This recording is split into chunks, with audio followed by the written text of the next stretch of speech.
Greetings and salutations, Dota fans! It is I, Badger, back for some more League of Legends Season 10 action. We're here tonight for a very fun matchup between Reily, Feid, and Team Bloosher Revamped. But as always, or I should say, as usually, I am joined by the one, the only, Mr. Nouns, Mr. 5F4 Staff, Mr. Dota Buff, Logical Dota. How are you tonight?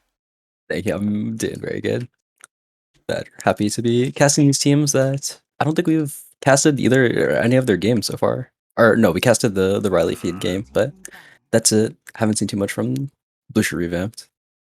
Could Looking have forward to seeing swore what they we have. also casted them, but at this point, Is that true? we, You we, might be we right. cast enough that it's hard to tell. It's hard to tell sometimes. No, you might be right. Hold up. Actually, I don't remember it, so I'm gonna say that we have it. Looking at these games. Looking over at the draft, though, they have been drafting quite fast. Actually, we've been in lobby for less than 2 minutes, and yet we're 7 bands and 4 picks in. We have first phase bands Coddle, CK, IO, Doombringer, 5 pick Beastmaster, 6 pick Tiny, 7 pick Timbersaw, 8 pick Puck. That was fast. They're fast. They were pretty fast. I think bands make some sense. I like the pick order. That was pretty interesting. In their last series, Blucher Revamp picked Tiny, Beastmaster both games. They had first pick game one, they had second pick game two. It didn't matter. They picked Tiny and then Beastmaster. So Riley Feed take Steel Beastmaster. I don't want to call them that the entire time, but Radiant take Beastmaster, and then Blucher Revamp take Tiny, and then they can't take Beastmaster obviously, so they take Timbersaw instead. And then Puck on 8 this hero has looked really good so far, I think. And it's a Breezy R hero as well, and then I think it's kind of just come back into the meta as well. Quincy picked it on 6, I want to say, in their series against TSM game 1. I think this hero is one of the premier mid laners right now, and good news for Breezy R. I was gonna say people are banning it first phase against BCR when it wasn't even that good of a hero, and suddenly it's like, oh yeah, Puck's good again. Go, go for first phase Puck for your middle laner. Go get him. Great for Breezy, great for his team, of course, but look, it's also great for some pretty fun Dota. It's always fun watching Breezy Puck because you never know what you're gonna get. You might get him diving the tower, getting 3 kills with a great 3-man clo combination, or you could just dive the tower and feed. So no matter what, you're gonna be interested. You're gonna be entertained by Breezy Puck. It's true. I he I think he had a pretty solid performance. He ended up winning, but I don't think he like super carried the game or anything, if I remember correctly. Against no, did he lose actually? Hold up, I can't remember. I can take a peek. This is yeah, they did. Oh yeah, they ended up 2-0 that series against the near Medusa. That we definitely casted that one against Drain Fan Club. He had a pretty solid performance overall. It's the moment where we're both frantically checking Dota. I had them open before the game. Okay, you were prepared. I apparently was not because I'm. It's trying to load and it's not loading right now. So I'm just going to stare awkwardly at the screen again. Where I see Marcy being selected with the 15 pick. I'm a little bit surprised Marcy actually went that long uncontested. Was not first phase banned. Was not first phase pick. Was not even second phase banned. All the way here to 15. I think that they forgot about it on it. Like, if it was a pro team, I would say that they kind of just like don't value the hero that highly, and so they just ignored it. But honestly, I feel like it was just forgotten. Dire Stra's pretty weird though. They do have 3 melee strength heroes, which I mean, it's not the worst thing in the world, but there are definitely some heroes that counter it. Would not be entirely surprised to see Zeus from Radiant right now. I think their 4 player played it, and then yeah, it's percentage damage really good against these strength heroes. They need a pause for just fits their draft really well. I decided to look it up. Puck has been contested in 100% of drafts with this game with this team this season. They've played 8 games. In one game, it was picked. The other 7, it was banned against them. So that's a 100% pick ban rate hero. That's wild. Yeah. I mean, there a lot of these are second phase bans, so it's more reasonable. I think if it's I think, I mean, I don't want to sound like a hater, but I think the side of a hero being like a real, like, that's their Siggy, you know, like that's the fucking, that's their hero is if you get it first phase banned, then that's a real problem for other teams to play against, I think, because you only have two of those. And like second phase bans, you get rid of one of three. That's it's normally not that big of a deal because by that point as well, there's not really the like super broken heroes of the patch, and so you don't have to like normally the second phase bans are a little bit more expendable, but it's still pretty telling. That's literally 100% pick ban rate. We are seeing the second draft phase completed. Zeus, Void, Wraith King being grabbed, and we're seeing some all chatting from Oh, I didn't even see. Reily Feid, Blue Pikachu, whatever you want to call them. We're seeing They some all are talking chatting from this. going on. Even some what's ups to yours truly. So They picked some their wild stuff. fourth. They got their fourth melee strength hero now. Wraith King. Actually, I didn't even notice it was that many melee strength tiers. I suppose they did pick Timbersaw, so it's not like they can just suddenly lock in Timbersaw to counter it, but that's a lot of melee strength tiers for one team. And Zeus is really good against it. I think that they're in need of a five position right now. So I mean there aren't really that many pos fives that abuse melee strength heroes. Wyvern comes to mind. Uh AA is pretty solid. Shadow Demon is like not really the best hero I want to say, but that's a hero that does pretty well. And they're like a decent amount of pos fives, but normally it's like I mean the pos five is not really going to carry the game unless you're Wyvern. Wyvern can carry this game. Wyvern is still available. Dire can ban it if they so choose. They ban the Undying, which you also mentioned. We are staring intensely at this ban symbol, seeing if Dire are going to save their draft by banning the hero who counters their entire draft. Honestly, I would not actually like it. They might just not ban Wyvern and leave Wyvern in, and then Radiant might not take Wyvern because you probably want something that lanes better against the Timbersaw. Wyvern does not really contest the Timbersaw at all. What they have Zeus for? He puts. Wait, what? Okay, it's I don't know. It, Where are these heroes going, actually? might be Underlord sup. I'm not sure. I have to say, Beastmaster sup was picked like a while, like a long time ago, but it's not really. I've never seen one recently. Zeus is definitely the support hero.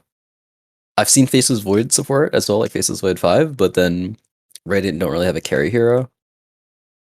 So I think that they I don't think it's going to be Faceless Void 5. I have seen a little bit of Puck's support recently, but Yeah.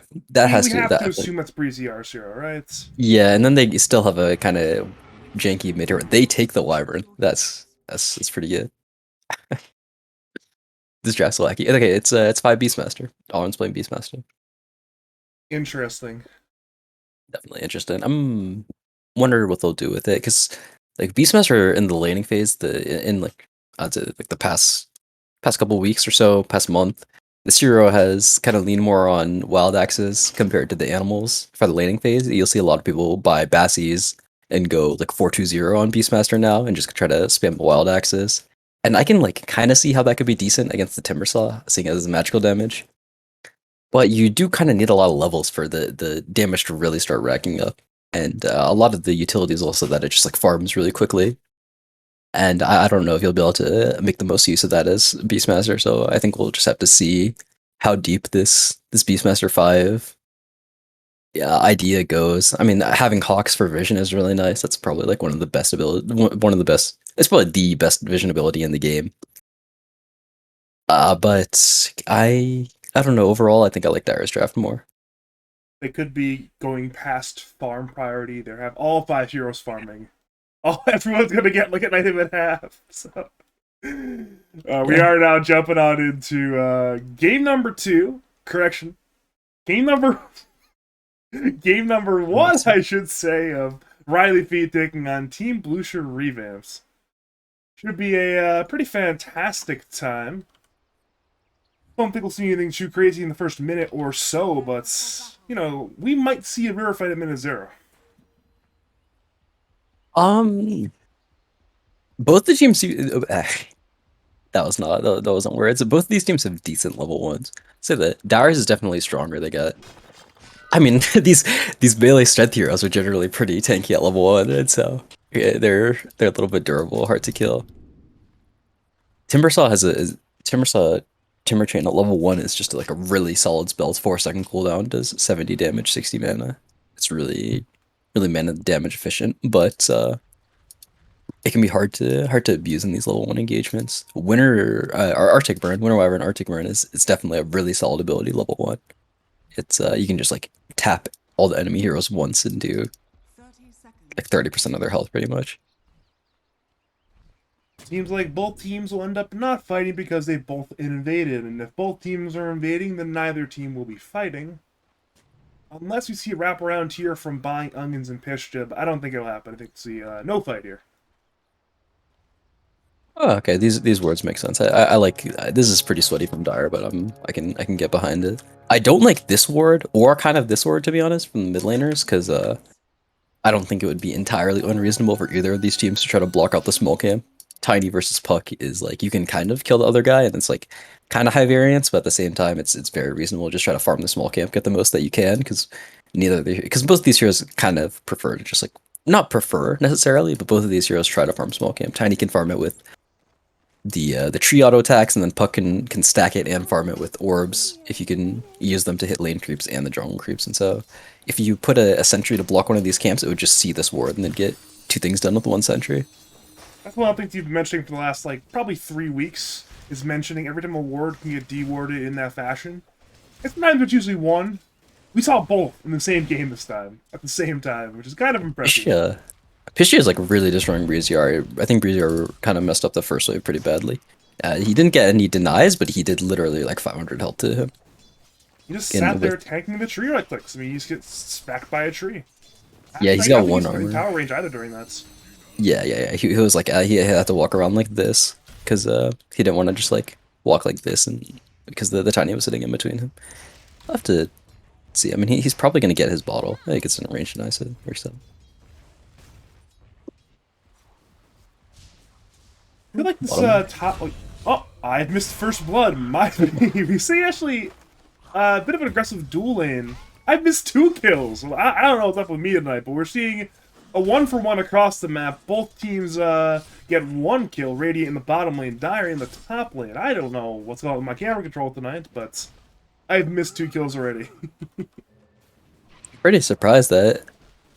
Yeah, okay, they did kind of swap up the lanes a little bit. They put the Timbersaw in the top lane against the Underlord, and then the Wraith King goes bottom. I'm surprised that Agile Finite was playing so aggressively on Wyvern. I think this hero is you kind of just try to chill on it. Maybe you can go at like a level 2 timing with Splinter Blast and Arctic Burn, but was positioning pretty aggressively with Arctic Burn attacks, and it's kind of hard to kill heroes level 1 like that, so ends up going down. This time he will not die, but we're seeing it again. Radiant are just punishing Agile for even wanting to interact in this lane, doing a ton of damage to him for simply using that Arctic Burn. That's ordinarily when Wyvern's strongest in the lanes when Arctic Burn is active, and he was losing a trade during that duration. Yeah, I mean the nice thing about Arctic Burn is you just hit them once, and that's yeah, like you'll win trades if you just hit them once and then you don't get hit. But if you like hit the like if you're Arctic Burning and then you're still trading after it, then sometimes the trades can be inefficient. Normally you don't just want to like hit them with Arctic Burn and then AFK, but you can if you're taking auto attacks during Arctic Burn, you're probably making a mistake.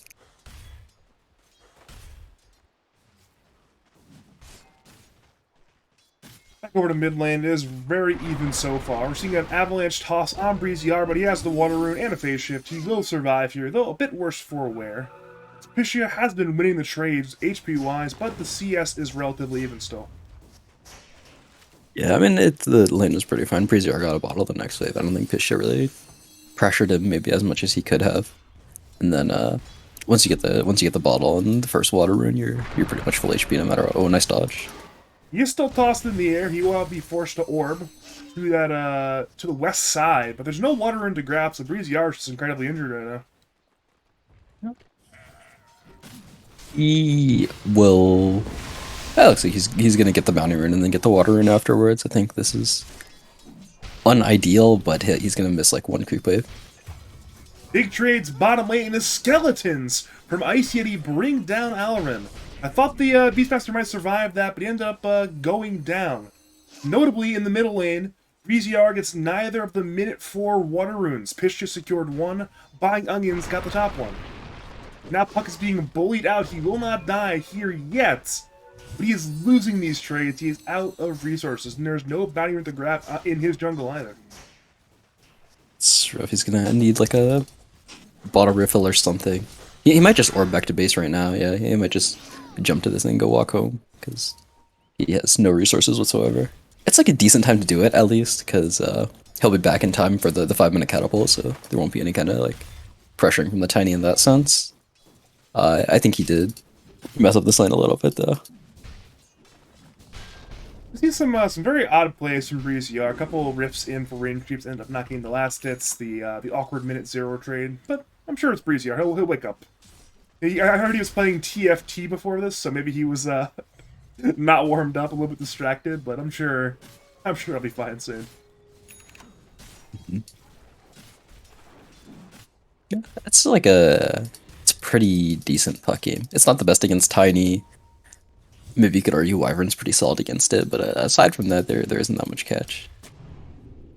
It's a little bit awkward for Marcy to try to catch puck, especially unless you have like Blink Aether. And at that point, once you have Blink Aether on Marcy, Puck will probably have, what, 2.5, 3 items, so you'll have probably something to defend yourself. Or the bottom lane, Alrin might go down, but can Karan get vengeance? The answer is an absolute no. So it will be 1 kill for the Dire and no trades going on. Yeah, now that they've got the Splinter Blast, even level 2 Splinter Blast, the lane's a lot easier to play for Dire now. Especially because Alrin's kind of playing close to his Beastmaster summons. It's always giving Agile a target to Splinter Blast off of. They do a lot of damage, Wraith King and Wyvern together. Again, we see the rune denied from Breezy R, but Breezy R in a rage will go for kills. Orb hits 2, Coil committed. Toss brings Puck towards his Zeus, but Buying Onions will drop. The trade is for Confused on the Zeus. It is a 1-for-1. Agile rotates in, Breezy R will orb and jaunt away, perhaps to heal over to bottom lane. Radiant attempted to bring down Ice Yeti, knowing... Wait a minute, top lane, Jay solo kills Sexy Buns. Interesting, I did not expect that. It's Timbersaw versus Underlord. Yeah, I think Confused has to be careful as well. Honestly, they should bring more heroes here for Dire right now. He's got this catapult, they have a glyph on Dire. This tower can die right now, and this is such a big advantage for Dire to have, because normally you like expect the enemy safe lane tower to die, but oh no, Jay, no, your catapult. All right, well they're gonna take stacks as well, which I guess is somewhat a consolation prize, but I think the 5-minute catapult timing is really big on Timbersaw. And not only will the stack, they're going to attempt a Zeus kill, but with the Heavenly Jump and the boots, he will walk away. But look at every single one of those creeps. It's grabbed by Jay. Every single one is grabbed by Jay. We are seeing rotations in by Breezy R and Karan. Karan is Chronosphere, but Dire have noticed Void rotate over on the Tiny Illusion, so no surprise Chronosphere. Now Dire can shove in this bottom lane if they so choose, and they're going to keep everyone alive. This is terrible for Radiant. The Wraith King's just kind of chilling bottom. He's got phase boots finished. Looks like Pisha is gonna die to a Chronosphere right now, but it is a attempt on Breezy R as well. Chronosphere on 3 plus the Puck 4 on the inside. Marcy is dead. Radiant moves to Tiny as Dire still on Breezy R. Phase shift. Not as likely as the Avalanche still brings down Breezy R. Radiant head for Pisha. They lack the damage, but they will time lock in for Agile. Agile runs to the south. Into the Radiant jungle. Tiny is now hasted, running at Karan. Tiny combination online. Avalanche. In the toss. In the tree toss. The damage, not quite enough, but Karan cannot time walk. But he is not dead. Tiny did not commit to the T2 tower dive. So as a result, interesting trade. I think it's a relatively even one. At this point, everyone's already respawning again. This is really bad for Raiden. I think the Wraith King has been farming the entire time. Breezy R went down, and I mean they lost Marcy, but they had to use Chronosphere. Kron had to top TP lane as mid. well. We see Sexy Buns being dove all the way to his tier 2 tower. I'm not even sure if they can kill Jay here. He's chanting away. It's going to take all three of his heroes, I think, to even bring down Timbersaw. He has Arcane Boots. He's going to attempt to get away, but I don't think he can survive this time. Not quite enough armor, despite having 33 armor. Eventually... Wait a minute. He's chanting away. He's actually chanting away from that. Oh, no. And this tower did die as well, just to, like, melee creeps. Yeah, this game is, like, really depressing for Radiant right now. I think that they don't really have a whole lot of plays. Their heroes need a lot of items right now. I'm not the biggest fan of Sexy Buns build as well. They're going to need the Zeus shard before they can do anything, but that's minute 15, and it's not even guaranteed that he's going to be able to afford the shard by minute 15. The Darius heroes are just really hard to kill. This is the kind of the problem with losing all three lanes against melee strength cores like this. The game's just really easy to play for them because you have to commit so much to kill any of their heroes. Seems like Jay is the biggest offender of the problem you just mentioned. I mean, they had 4 heroes trying to kill this man, and they literally could not kill this man. I mean, he's got 33 armor. He now has a hood. It's just there's not much you can do. Over to mid lane, we see Dire poking towards Breezy R, but Breezy R will remain alive. Looking over at Hero Net Worth, it is about what you'd expect. All 3 Dire cores on top. Some further ahead than others. See mid lane a coil on 1 from Breezy R. Pitchia has turn Avalanche on Breezy R. He will toss in his Wyvern to attempt the kill on Puck, and Puck will die to the Arctic Burn Wyvern. Now it's Agile. Runs away to safety. It'll end up being a 1-for-1 trade. But it's a very good trade for Dire. They lose a support and they bring down a middle laner. Yeah, that's rough. I mean, with Timbersaw, like, you just gotta ignore his hero. I don't like that Karan's playing here, because, like, sure, he won't die to the Timber, but the Timber's just gonna fuck with him forever. Yeah, it's like, this is really depressing. If you're a Karan, you're the hero that kind of has to carry your team. Like, honestly, Sexy Buns probably has to carry, because he is playing Underlord into 4 melee strength heroes, but, like, you just have to ignore the Timber, so you literally just have to avoid him. You send your, like, Zeus or something, your Puck, to just, like, de-push the Timbersaws, the creep waves that are coming in, and then you just try to, like, avoid fighting him, because he's impossible to fight. He does a ton of damage, and he's just unkillable. Right now, he's got 35 armor and a hood. He's just literally bringing Karan he's under the T3 tower protection. That's how far back he is. And he's still interacting with Jay. I mean, maybe they can kill him with hood, or with roar here. No, yeah, nice play by Jay. Alright, I don't think he's dying. Yeah, pop the hood. Yeah, well played. There is Chrono and Roar if they want to commit that heavily. Roar was committed. Chronosphere not quite used. Time Walk in. Chrono now used. They will hit him from the outside going in, and this time Jay will actually bashes from Karan. Will secure the kill on Jay. If there was no bash there, Jay actually probably gets away. Regardless, Radiant commit everything, but they get the most important kill they can. They bring down Jay's Timbersaw. Problem? Look where Dire are. They're now bottom lane killing your tier 1 tower. Yeah, Dire is really sweaty, but they're pretty good. I can't lie. Like, I mean, this is just a good play. Like, they bring out their heroes to kill Jay, and sure, he had 0 deaths and his game was good, but you don't care. Like, his game is still really good. And now Wraith King has this bottom area to farm. He's got an armlet. He's sitting top net worth. Timbersaw's just gonna, like, okay, he's gonna TB mid. He's trying to force the mid tower, which is a fine play, but I think there's also this top area that someone should probably farm. He is diving again. Confused, will attempt to escape from Agile and Jay. Black Onions dives the tower. Breezy R has arrived, but does not have coil. It's on cooldown for 6 more seconds. And well, Dire dive a tier 2 tower. Breezy R will orb. He will jaunt Jay. He'll arrive with Agile. It's a curse only on Puck in the shock room. They'll do it. 1 more kill. There is a coil on Timbersaw, but there is no Radiant follow-up. Dire are just... they're scary right now. There is no counterplay Radiant have at this point. Their counterplay is on cooldown.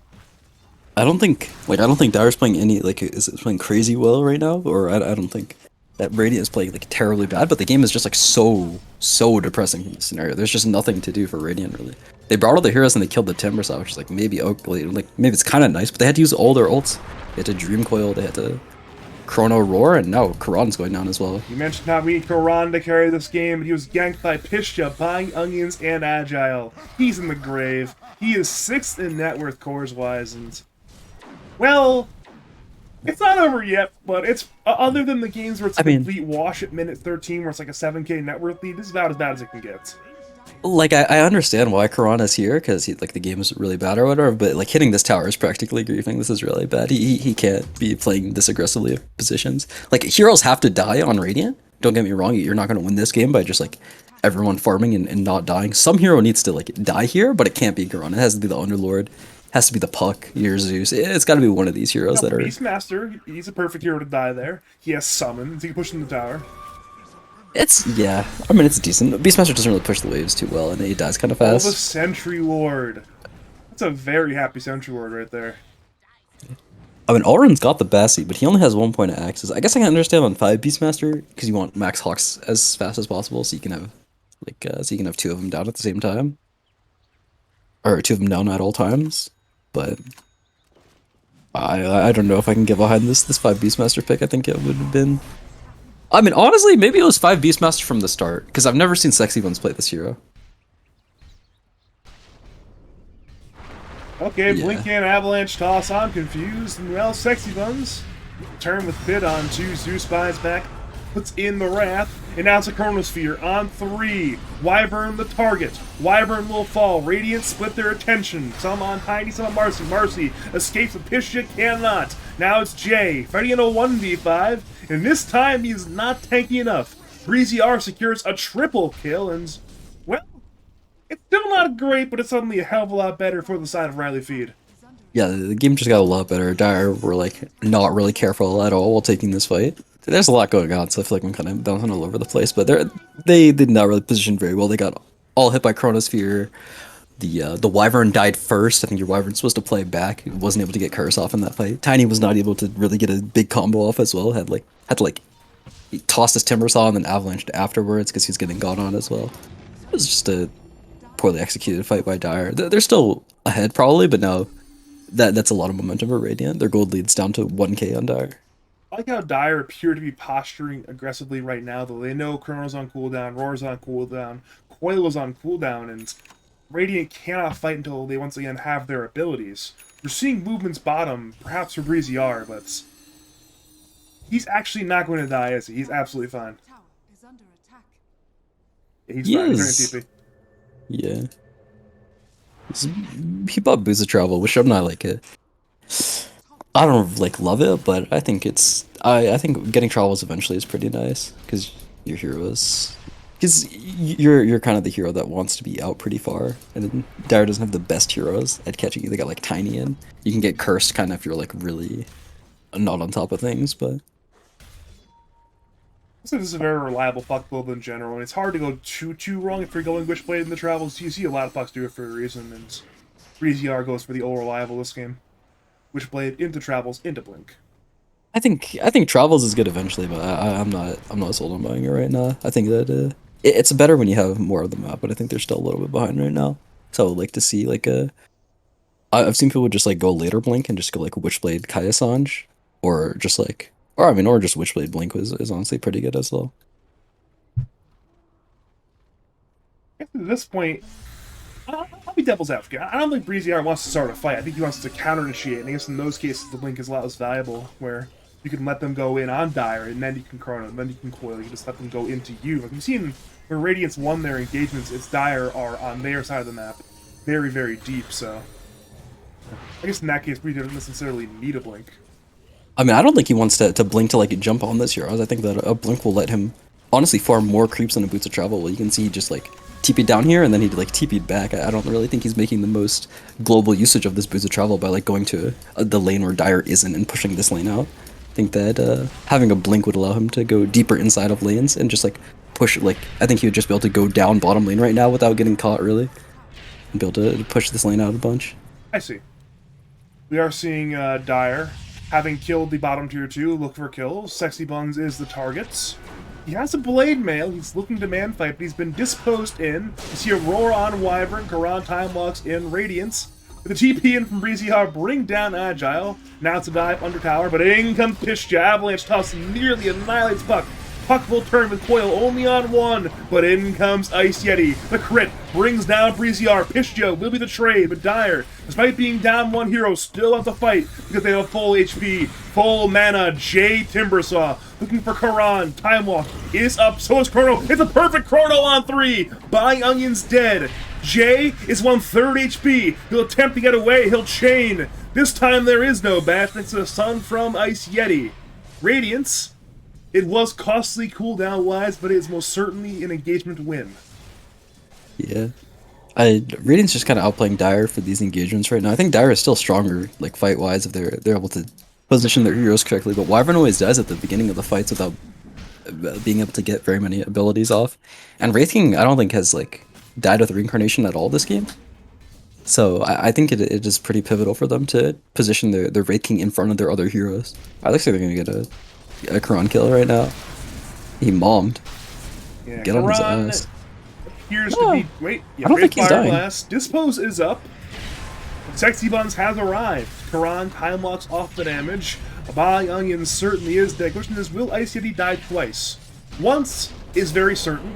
As this happens, we are seeing Breeziar hunt for Wyvern, and Dire's like, bottom lane again, though. It's Ice Yeti fighting. In come the Dire. Two are arriving. Top lane. Breeziar brings an Agile. Back to the bottom lane again. Avalanche toss in onto Karan. It's dead. Sexy Buns will tank the Chakram. He's now fighting the 1v3, and Chain will bring him to the ground. Across the map, a 3-for-2. Dire most certainly win where it matters, though, in the bottom lane. Yeah, definitely. It's okay. I mean, it ended up working out for Dire in the end because they were able to connect their other heroes. But I think that definitely the way that they engaged that fight was kind of weird. Now that they have this Wraith King Blink Dagger, these pickoffs will be a little bit easier. And I think that once you're able to get a couple of pickoffs, then that's how you can really spiral leads. I guess one good thing from the fight that did happen bottom lane where Dire won is it dragged him away from the top lane. So Radiant secured this top tier 2 tower and eventually can get some more macro, like say grabbing this outpost, getting some wards up in this sort of area over here, and then potentially even grabbing a Roshan. That could be a nice sort of like macro chain of boons they can go for in the next few minutes. Yeah, I could definitely see it. Dire don't have the best heroes for just like hard shoving out waves. I think that it could be pretty important. Like Jay's not really that tanky right now. Like he's pretty. Actually, that's a lie. He doesn't really die unless he gets chased for hours. But I think it would be really good for him to just like farm down this lane and then go connect with his team afterwards. Because with the waves like here, then there's always the potential for Puck to TP in. Pistia is chilling. He's hasting away. I mean, Radiant wanted to kill him, but Pistia just snaps the Clo and runs. Yeah. He's got the haste rune. He's got the Axe build. It's been seen more often. I think it's decent. Is he good this game? It's fine this game. I don't think it's good or bad. BKB is probably important, so I think I'd probably buy BKB instead of an Axe because I think you don't really want to go Axe BKB or BKB Axe. But if he can avoid death, then maybe he can snowball with it. Their smoke find two targets, Alloran and Confused. Confused is dead. Alloran's half HP. He'll roar the Wraith King, but Wraith King still has 2 lives. Radiant try to scurry away, but they've already lost Beastmaster. Karan has been disposed. He has Time Walk up. He will Time Walk away. Breeziar will orb and jump, but in blinks Ice Yeti for Karan. The crit, the avalanche. Yes, that is a 3rd kill for Pistia. Reincarnate is popped. Breeziar blinks in, but he cannot salvage this fight. He's forced to draw away in towards Pistia. Pistia has tossed up avalanche in 3. Ice Yeti again blinks in. Breeziar will escape, but Dire heavily win the team fight. It is 3 kills for a Reincarnate cooldown. Pretty solid, pretty solid. I mean, he finally makes use of the Reincarnate, which is good. He's positioning more forward in front of his teammates, and they're able to just pick off their backlines. This is kind of what Radiant was doing to Dire, which was making the fights go well for them. But okay, Breeziar is a madman. He's an absolute madman. I mean, he's a god. Radiant on this fight. We're seeing a 3-man curse on Zeus. Zeus will lose his life, so that's 1-for-1 trade. 1 support for 1 support. Dire are split up right now. Jay's tanking damage as Breeziar jaunts in towards Pistia and Agile. Jay again will walk away as Dire bring down this puck to low HP, but not quite to the grave yet. Wyvern has died, now Radiant have isolated Pistia. Pistia will turn, but he cannot win this fight. He has died to Breeziar. In comes Jay once again, but at this point he is too late. He cannot chain away. He is now dead. 4 dead. On the Dire side, all in exchange for a Zeus. And not only do they kill 4, they will also kill the middle tier 1 tower. Another good fight for Radiant. They're getting the gold lead. I mean, Dire has been ahead for longer this game, but they have not really been able to grow their lead very much. Jay's game is pretty bad, honestly. Like he's sitting 6th core. Well, he's sitting 6th in net worth chart for the cores, and I mean, I think Timbersaw can really struggle in this position. This hero farms really quickly, and it gets really strong really early on, and so making sure that you keep your farm up is really important on this hero, and really important for that hero's scaling. Because if you're not, like, if you are this poor, then you can die pretty easily to just like Puck Witchblade. Radiant smoke out of the rush pit and find Agile. Not the exact kill they wanted, but a valuable kill nonetheless. And with Roshan in hand, that is a ton of map control gains.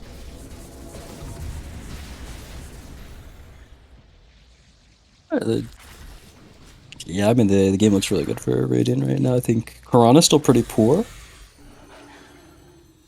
but Puck can carry these games.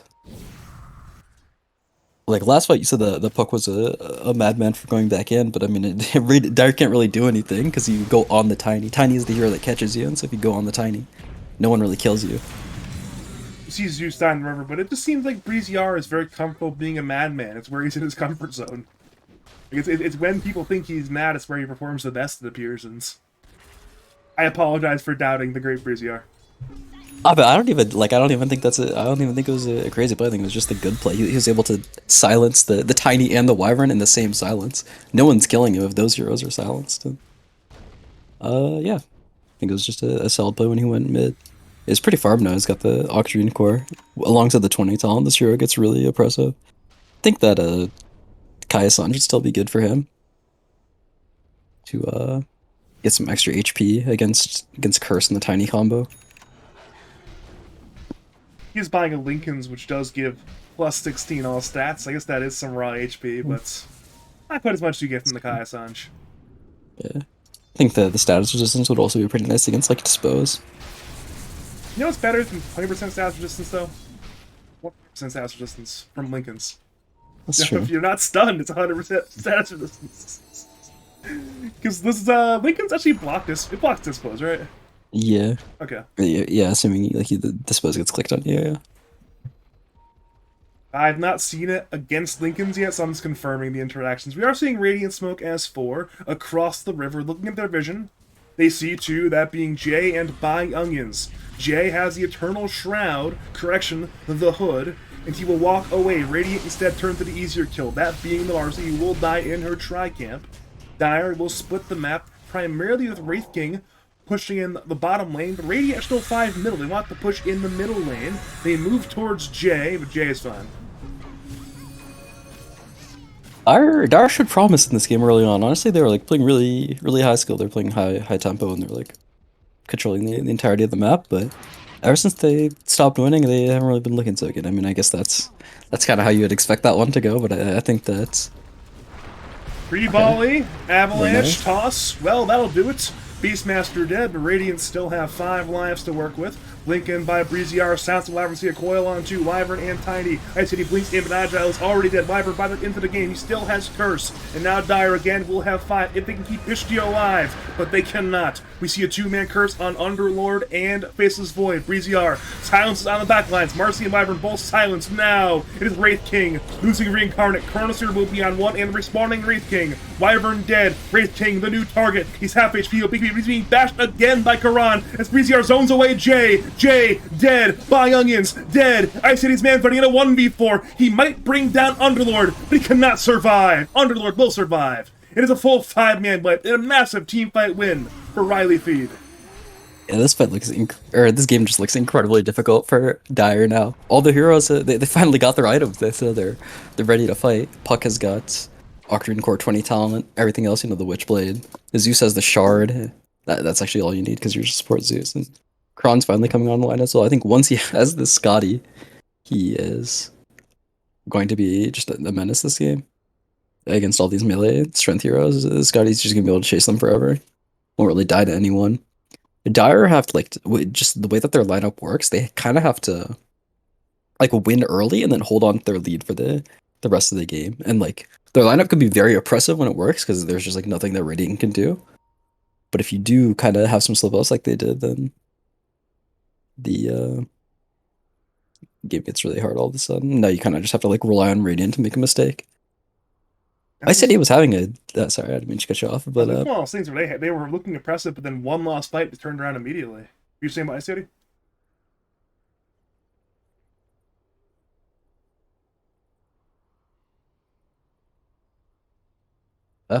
that's I.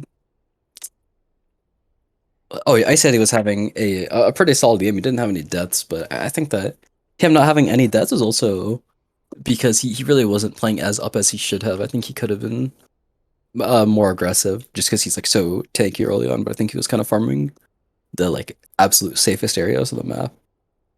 And like yeah, someone has to like farm them, right? But so maybe that's actually the wrong assessment. Maybe he can be farming the safest areas of the map, but I think that when he connects with this team to fight, he should be trying to play as aggressively as possible because his hero obviously has 2 lives and it's also just like very difficult to kill. We are back from the pause. Currently, Radiant side up by 7k. The lead might grow soon. We see Sexy Buns will be TPing to the fountain. He will return with Fiends to get presumably if Radiant want to keep going, and they can still go. Aegis has been lost, but it's at least outer tower. Maybe not. Radiant are respecting Dire's ability to respond into the game. They're abandoning their middle tier 2 push.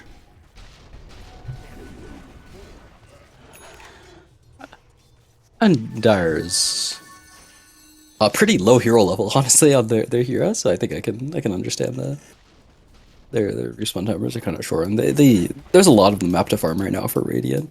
They've got the puck boots of travel. They got like Underlord, Void moves pretty quickly as well. So like they're just trying to push the waves out right now, and hold on to their lead of the map. Speaking of Void, he has a double damage rune. Thunder God's Wrath will scout out the entire Dire team. Alvarin and Karambit to engage, but Dire counter-engage on Alvarin. Breezyar blinks in, silencing on 2. He will jump through the orb. We're seeing a coil on, I believe that is only 2 targets. Breezyar again blinks in with the silence on 2, but now you have drawn into Ice Yeti. Ice Yeti 7 Fire Blast, and now we're seeing a 2-man Underlord pit. Radiant turn. Big from Karan, but he's been cursed by Agile, by Onions, is dead. Karan does not keep Breezyar alive, and now it is Dire, blinking in for more. Their Wyvern is lost, but the cores remain alive. Chain in by Gypsy, a 2-man pit from Sexy Buns. Dire still want to chase, but Radiant may have gotten away unless Karan gets caught here. Blink in by Ice Yeti, but Karan is juking in the trees. Keep you away, but no! That will not work. You are dead. Dire, trade 3 for 2, and importantly, get momentum back on their side. Yeah, this is a window for Dire again. Ice Yeti back, top net worth, reclaiming it from the puck.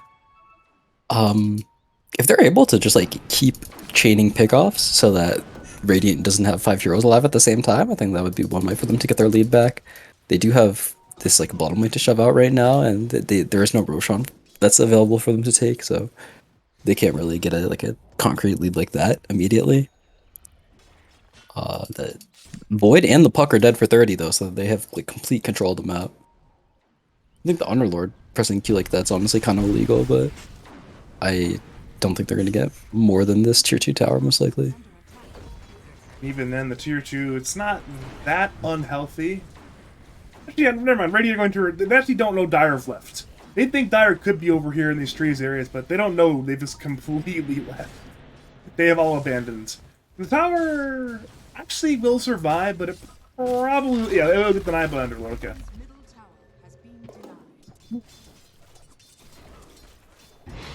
This is a fascinating game, man. It's back and forth. I mean, I'd like to see the day where a lad's team can get a lead and then hold on to it and win the game off of it, but it's pretty back and forth. It's exciting.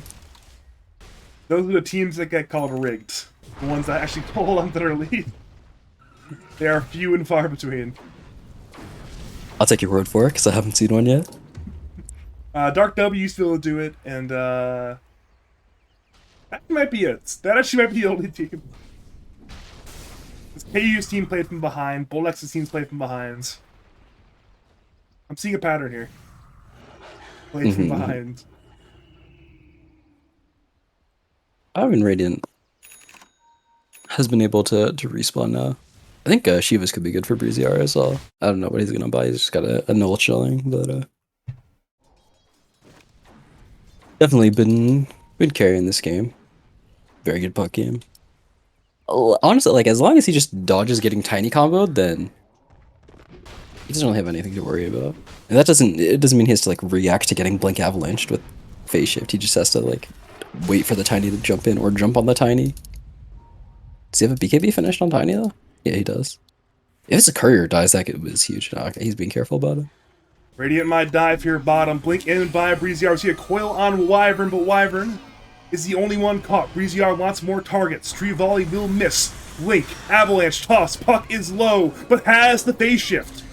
Will attempt to orb and jaunt away, and actually gets away for the time being. Dire still wants to bring down Puck. We see a roar on Wyvern. Wyvern will finally die. Karan has a Toronto on 2. Wraith King and Tiny. Alvern is the trade, but Radiant are looking to fight again. BKB activated, but he's being crit down by Wraith King. Avalanche brings down Karan. Breezy R again has arrived. Popping Reincarnate, but Radiant are on the run. Lift in the air on Underlord, bringing down Sexy Buns. Breezy R will trade for Buying Onions. He again is orbing and jaunting away, but Dire want vengeance. Blink in by Pistio will be short, and Breezy R goes in again. He still looks to fight. Tiny, Wraith King will attempt to bring down Breezy R. Phase shift not as the Wraith King stun. Ice Yeti cannot lock down Puck, but Pistio has read the blink. Problem is Breezy R just brings down Pistio instead. Wild plays from Breezy R. He again will dodge Chakram. He'll orb through. Blink the bash. That will at long last end Breezy R's life. Huge bash from Ice Yeti. And Team Bloosher Revamped have won the team fights. Yeah, he got kind of owned at the end by Basher, but Puck just like shouldn't die, kind of like the Dire just have no way of killing a Puck. They don't have like abyssals or anything yet. They don't have these instances. They have tiny combo, but that's not like an axe call, you know. That's not a Mars spear. That's not like a hard stun. As soon as the toss runs out, then you can do anything. You can BKB or you can phase shift. I mean, Puck doesn't have buyback though, which I probably wouldn't have buyback if I was playing Puck either, because I would just not expect to die. This is a window for Dire. Don't die. I mean, that's like very reasonable. Honestly, I think it's just very reasonable to just don't die forehead this game as Puck. It's a little less reasonable when you're just blinking at the 4 and 5 heroes alone all the time. I mean, Breezy R is good, but eventually they'll kill him. Yeah, I mean, Fiends and Radiant actually want to engage. This is... Wait, never mind. Now it's Fiends get away. Was it? Where did that start? They did it here. It's like, I don't know. I guess they wanted to like steal the DD rune, but they didn't have. Because they had like this ward, but then Dire was staying here, so they're outside of vision range. They're gonna try to like portal, take the DD, and then go back. And then Dire came out into their ward, and they're like, oh, I guess we can't do that anymore. That's an incredibly ballsy play, and if that paid off, I would have been moderately enthused, but alas, poor Radiant team. Roshan actually is alive again. It is the second Roshan of the game, and thank you to ePulse for the raid, by the way. Thought about a minute or two ago. Really appreciate the raid. For those who are just joining, welcome to League of Lads 6K average North American Amateur Dota. We are seeing a Reily Feid in the Radiant featuring former and current Blue Pikachu members taking on Team Bloosher Revamped featuring formerly Typical NA Pistia and formerly Odd Otters J. Speaking of the latter, they are smoked as 5 in the Radiant Tri-Camp right now, but they will opt for Roshan instead. Radiant's doing a nice job overall. I like the way how they're defensively positioned. The Puck is just sitting in the top lane as well, pushing this out with the travels. Gonna TP back and connect with the team right now. This Roshan fight could go really bad for Dire. They have Chrono, they have this Puck vision. Zeus spells. No. Alrin has Roar. It will be on Timbersaw. Coil is on 2. Breezy R blinks in, silencing. In comes Chronosphere. A fantastic Chrono on 4! My lord, it's perfect! Agile dead! Pistia dead! Radiant engaged with everything! Reincarnate is popped! Jay will attempt to salvage the fight, but Buying Onions has been brought down. Ice Yeti, BKBs, and TPs. No bash from Karan. Radiant bring down 3. They get the Reincarnate. They are zoning away Jay.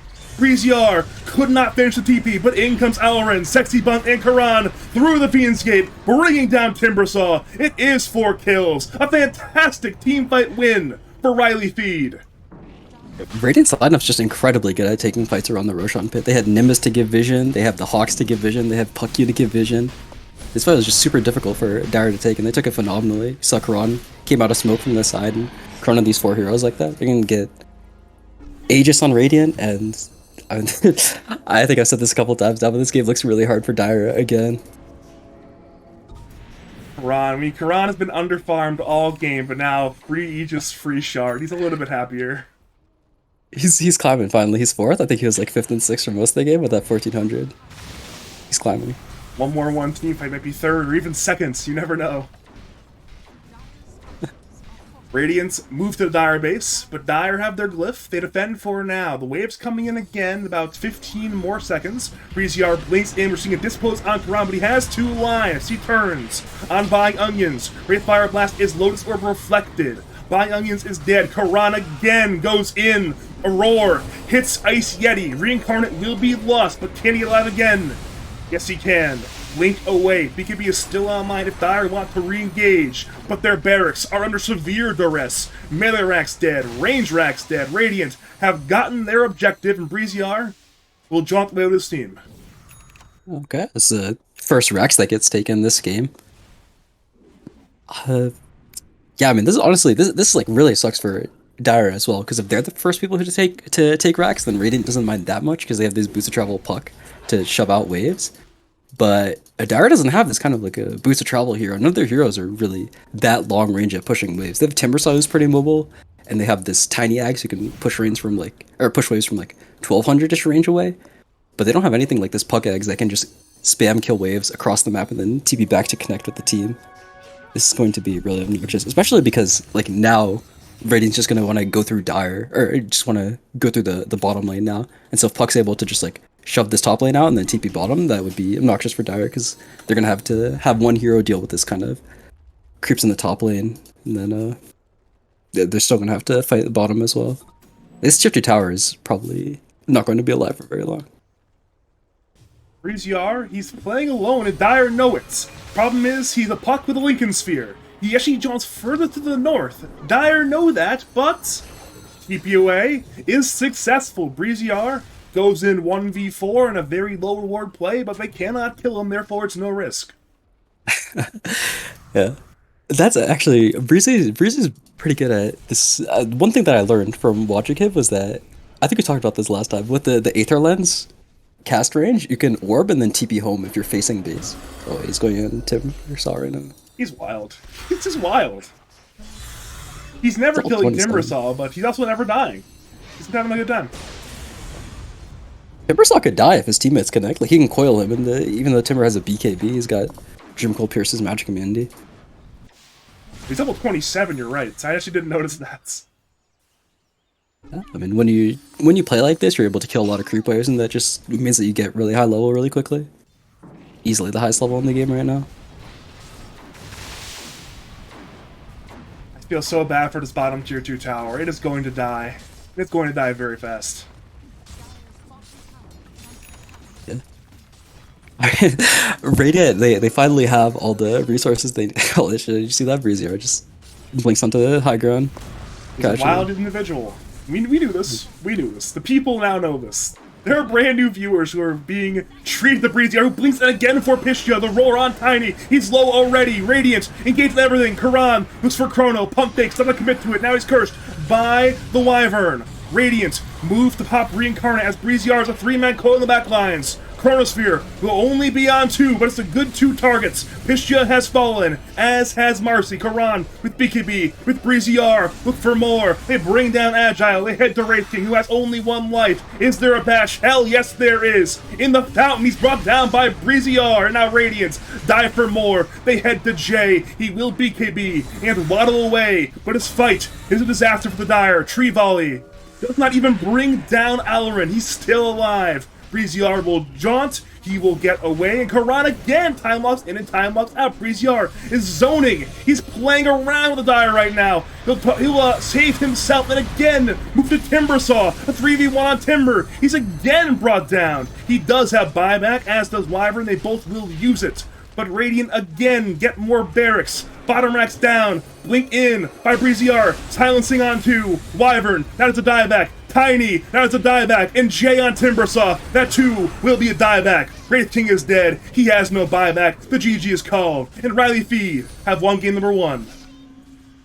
It's insane how long they played around the Dire Fountain, and they somehow none of them died to the fountain. They have Tiny Toss and they have Marcy Dispose, which are super easy to pull heroes in.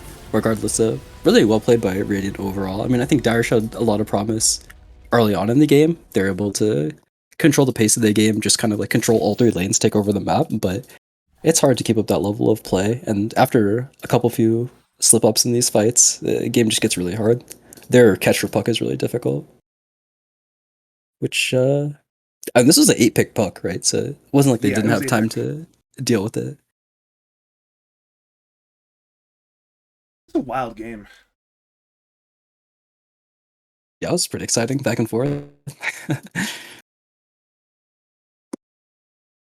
Look at this graph. Check out this graph, this Team XP and net worth graph. You're just seeing early on these little ups and downs, but in the grand scheme of things, they just look so tiny compared to that massive spike at the end of the game.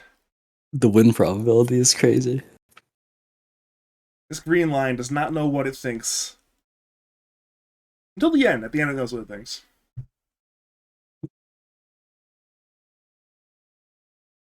Beer, we need more drink. I'm interested to see what the game 2 draft is going to be like, because there was a lot of wild stuff. I mean, I want to say that the position 5 Beastmaster did not really work out that well, but they did end up winning the game, so maybe they'll run it back. I think it's pretty safe to say that they don't want to give a Bloosher revamped Beastmaster, so maybe they'll first phase ban it instead. I think you're probably not giving Breezier a puck again, though. I mean, they have a choice of pick or side if they want to somehow try to get this puck selected, but it's probably getting banned after last game. Yeah, I mean, it doesn't matter how you slice it. Your first pick, your second pick, like it's not really gonna change anything. If you want to like first pick to like steal the puck faster, I think that honestly just gives more of a reason for Bloosher Revamp to ban it, because if you have first pick, that means you also have 8 pick, and then you probably just 8 pick puck again. Like, Quinn's good, but if Quincy's willing to pick puck on 6, like right at the start of the first phase, or as the first pick of second pick for the first phase, then it's pretty safe to say that this hero is pretty first phaseable, and it's something that you have to watch out for. Like, I think first phase puck ban is completely warranted after last game. A number of teams have done it in LAD, so it's really not unprecedented either, especially with puck rising in the meta. Like, you know what? A game like this, you just ban it. Make them play different heroes. Mix things up. Because once again, the lanes were fantastic, which is usually a good sign of a good team. Like, if you're winning the lanes that hard, but things went from pretty fantastic to pretty awful in what? About 8 minutes, more or less? I mean, it was pretty back and forth. Like, Dire was like very much like, remember we're saying that the game was like practically over for Radiant as well after Karan died on the top lane. It was minute 13, right? Something like Yeah, that. okay. And then and then Radiant was winning for a long time, but even still, Dire was able to come back in a couple of these fights. Like, you can, I mean, we talked about the win probability before, but there were spikes. Like, it spiked down in Dire's favor quite a few times. We are waiting for Team Bloosher Revamped to select side. I'm going to ask again, just for fun.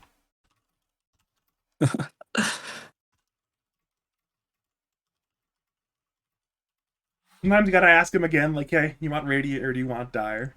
They're going to pick Radiant, by the way, because everyone picks Radiance, but I have to ask anyways, because it's the right thing to do. I didn't notice the spelling either, actually. That's really funny from chat.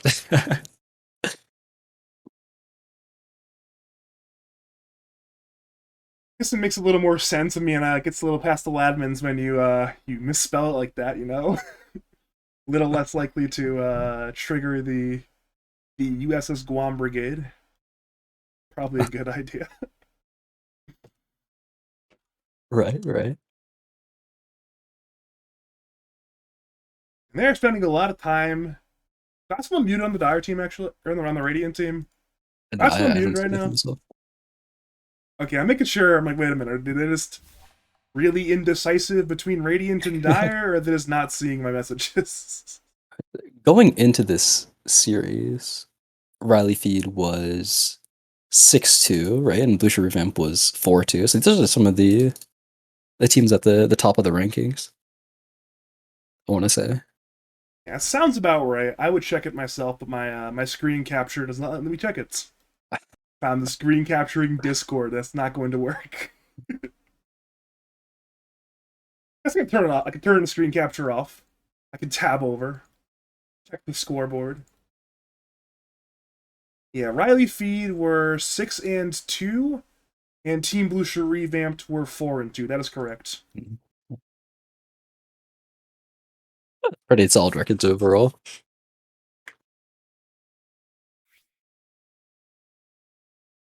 Oh.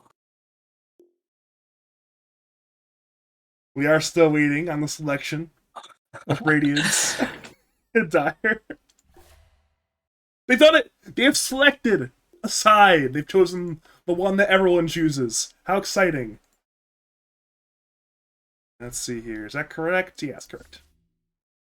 Some people take second pick, right? I mean, I think more people take second pick, yeah. They grab second, I mean, between sides. They almost always Yeah. choose Radiant over Dire because Radiant. I mean, I've gone into my Radiance, even though the stats are similar. You get the psychological advantage on Radiance. You just enjoy playing on Radiant. When you play on Radiant, you just feel good. You know, it's You're the good guys if you're in. I'll say that if you're, I feel like a lot, like especially in lads, if your captain is your carry player, they'll throw in some dire picks every once in a while. They'll keep you on your toes. They want the dire jungle more. like there's some carriers that don't necessarily mind. I mean, I'm sure I like mean, yeah, Gyro, Terrorblade, they love the Dire Side jungle, but if you're Wraithing, I don't think you mind that much. If you're like Void, you don't mind that much. I'm. I don't know any. I can't think of any heroes that prefer the radiant jungle. Actually, yeah, I can't think of any carry heroes that prefer the radiant jungle. But I think there's definitely you're not allowed to mind really because you're not guaranteed being on one side or the other. I guess maybe you could guarantee that you get dire every game, but if you start picking dire a lot, then maybe the other team will catch on.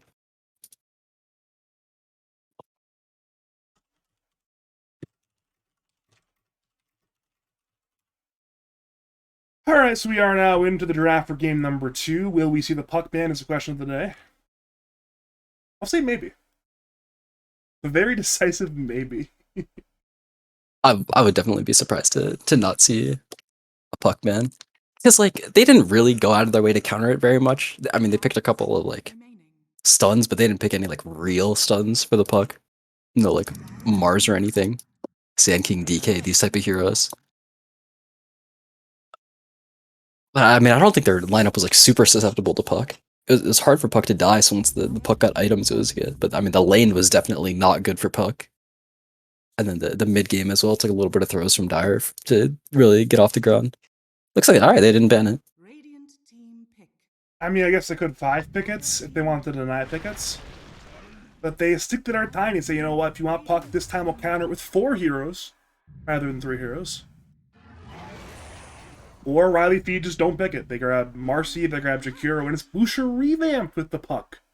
Interesting. That is moderately interesting.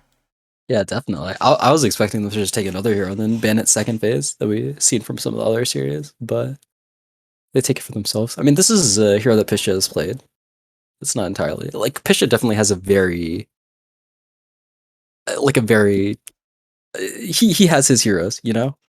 Like plays some Windrunner, I want to say. The whole like typical NA stack always played Windrunner, Tiny, Puck.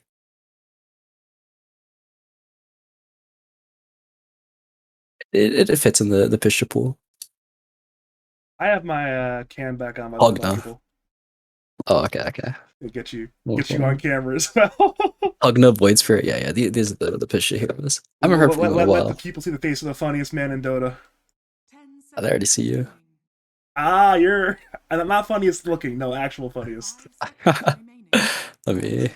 All right, this should be good. I'm not the one getting paid to post memes on Twitter, am I? That's a good reminder. Actually, I have to make one for today. Gotta go get some get some interactions. But we are seeing and these are three of the same heroes from last game, but we're seeing a number of heroes switching sides. It's instead of Bloosher Revamped piloting the Marcy, it will be Reily Feid, and then the exact opposite with the puck. So it's heroes we have seen today, but just switching sides.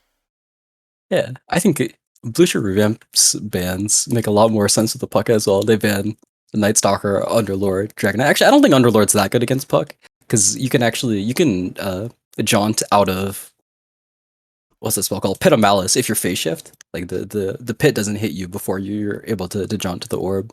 But I mean, even still, Sexy Ones did pretty solidly on Underlord that game, so I think it makes sense. The Night Stalker and the DK bans as well definitely make sense. These are just heroes that are really solid at catching puck. Spending a good amount of time in this 15 pick, but I guess it is the very important pick in this draft where effectively unveil your draft concepts, start to give away what you're doing, and they're really, really spending their time on this pick here. I mean, I think this is most likely going to be their support duo on Dire. Sexy Buns does play some offlane Jakiro. Okay, yeah, so I think that was a lie. I think it's gonna be offlane Jakiro for Marcy 5 Lion. That make a lot of sense, but crazier things have happened in Dota. I know Breezy R, he's talked about playing mid line before. Okay, I can see it's it. not going to happen. I'm like 99% sure it's not going to happen, but I want to put it in your mind anyways to distract you a little bit. I could like I would not be that surprised to see mid lane. It's like not the worst thing in the world, and it's like pretty solid against puck. The lane is decent. Your favorite? My hero. That's my hero right there. They picked Abaddon, my favorites. It's a banger Abaddon game as well against It's always a Jakiro banger line. Abaddon game. What do you I mean? mean, it's like not really, but it's good this game. We'll say it works well with the puck as well because the line's pretty good against puck. It's like good instant catch for the hero, but having an Abaddon behind you will make your hero pretty much unkillable in early fights as well. Because you get hexed. Like shield works really well with puck because it's just a dispel. I see you shaking your head, you fucking clown. Having like a BKB or an instant cast spell with Abaddon is always just really nice because if you get shielded, you can immediately just phase shift out of it. Or if you have a BKB hero as well, you can just like immediately cancel a chain stun by just like buffering your BKB pretty much after shield by just pressing it. I guess we actually had a new question though. Is what are Radiant going to do with this tiny? I mean, it could be 4, could be 3, could be 1. They have a lot of options here for this tiny pick. I think that Tiny Abaddon's like a solid lane. I think having a heroes that can buff Tiny generally makes the carry more viable. But I will say that I don't really like the carry Tiny against Jakiro. One of the really nice things about this Jakiro core is that you have the shard and your hero does a lot of damage, and more specifically, you do percentage damage with Liquid Frost. And sure, you have the Abaddon to purge that off of you, but I think in general, offlane Jakiro is pretty solid against Tiny. And yeah, okay, so they are going to pick a carry to go with it. Or they're going to pick a carry and leave the Tiny as either offlane or 4. Make a lot of sense. I know it's one of the heroes that, speaking of Ursa in terms of player preferences, it's one of ICD's better heroes. Not his best hero. It's not Chaos Knight, but it's certainly like top 3. So it's one of his preferred heroes. Yeah. I'm kind of surprised. I guess CK did see some nerfs in 731D, but honestly, casting this Bloosher Revamped team, I was expecting them to prioritize Chaos Knight a little bit more highly. Yeah, I guess last game it was first phase banned. In this game, I guess they came in with their idea. They just really like Tiny a lot, so I think their early Tiny pick makes sense. And then they wanted to steal the puck as well. So I can understand why they didn't pick CK, but I mean, even still, as you said, that's the ICD signature. Sometimes, I mean, especially when you lose a game like that, you gotta go with one of your comfort heroes. Maybe it's not the most comfortable hero, but I feel like a lot of the heroes that Reily Feid might want to pick don't do that well into Ursa. Like, say you grab a less mobile carry hero, he's have Ursa run down the Diffusal Blade into BKB, then that's That's not a fun time here, and a lot of the carry heroes that can be selected fall into that sort of archetype there. Yeah. I mean the Ursa versus Jakiro matchup is a little bit weird because in the lane it's definitely Jakiro favored. The attack speed still really fucks over Ursa. Like sure you have overpower, but you don't skill overpower early on.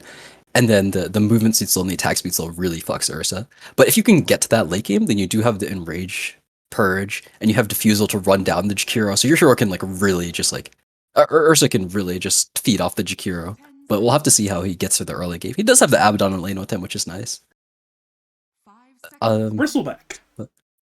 Bristle's really strong. Bristle's like a really strong hero. I think this is going to be Bristle carry most likely. This hero has gone up in popularity a lot. I think especially in Europe, this hero sees a lot of play. This hero just has very specific timings, and it's really strong when it hits that timing. I'm kind of surprised that they picked it into Ursa, and you're not really catch for Pucka as well. But the hero is definitely strong. Like the laning is really strong. You're able to take stacks. You farm really quickly on the hero. You have like very pronounced timings with the Aghanim Scepter, and like once you hit 25, eventually the hero just like hits for rapier damage for free for some reason. Um, yeah, I mean I'm interested to see how it's going to match up this game because like the Ursa is really good. You just naturally, I mean, if Ursa is able to stick on one target for a long time, which you are against Bristle, then Ursa just ends up killing you eventually. Along with the Diffusal Blade mana burn as well. Burning Bristle's mana can be really obnoxious for the hero.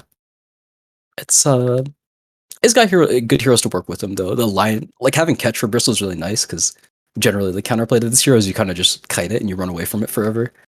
But having the Lion Stone, the Ice Path, and the Marcy disables as well is really nice. Actually, I didn't think about this at first, but having the extra move speed for Marcy rebound is going to work really nicely with Bristol. You're probably hasted with a couple of Warpath stacks and the rebound plus 40% move speed. That sounds pretty strong. I'm not sure if I've ever seen Marcy plus Bristleback together, but the more you mention it, the more it seems like a really powerful combo. I guess against Puck it's not as valuable, but against a hero like Tiny or Ursa, who often is higher move speed, today they will not be. They are going to be outrun by Bristleback. Yeah. And I mean, you don't really make the best use of sidekick, but aside from that, it's pretty good. And they run back the timber, so okay. I think Jay definitely. I said this a lot about Bloosher Revamped's gameplay last game, but Jay Timbersaw showed promise. He like absolutely crushed his lane. He took the off lane tower, which is not really one that you see very often, extremely early. He was able to drag a bunch of the Reily feed heroes over. Sniper, okay.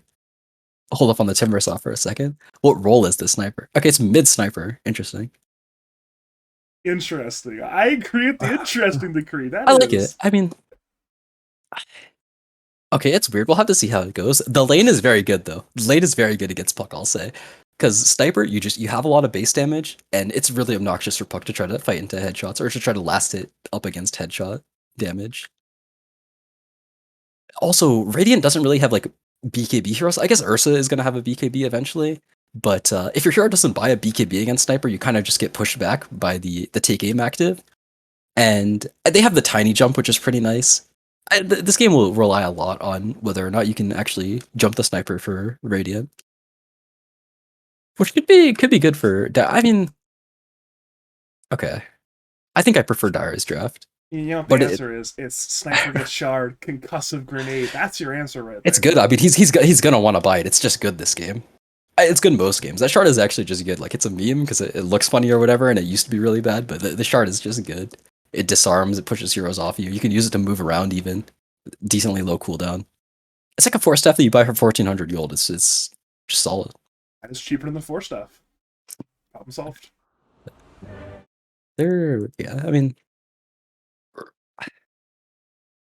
Dire's lineup, like they're gonna have the bristle to stand in front of the sniper. Once Dire hits their timing, they're gonna be super strong because you're gonna have because you'll be able to defend the sniper backline with the bristleback. Because if you just jump for the sniper straight up and ignore all the heroes in the front line, you ignore the bristle, you ignore this like Marcy and Jakiro, then they're gonna have ice path. And they're gonna have this bristle goo as well. And running through bristle goo is just a nightmare. It's just impossible. You're not gonna win the fight like that. You can't ignore bristle really. Like you can kite bristle with like Yules's and like casting low commitment stuns on him. But if you just like flat out ignore a bristle, then this hero is just gonna rip you apart. It does a lot of damage over time, especially. smoke level 1.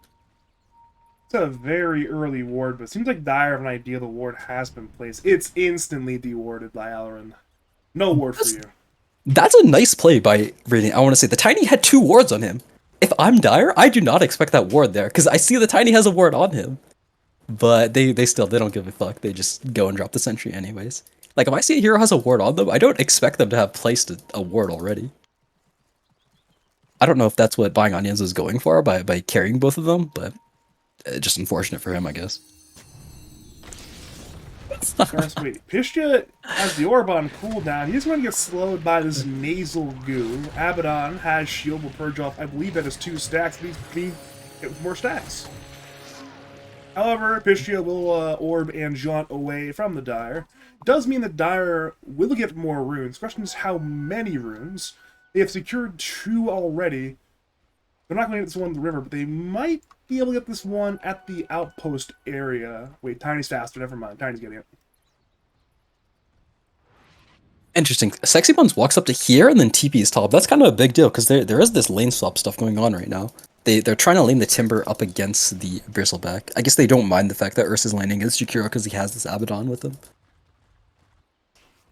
That's kind of a big deal though that Sexy Buns use TP.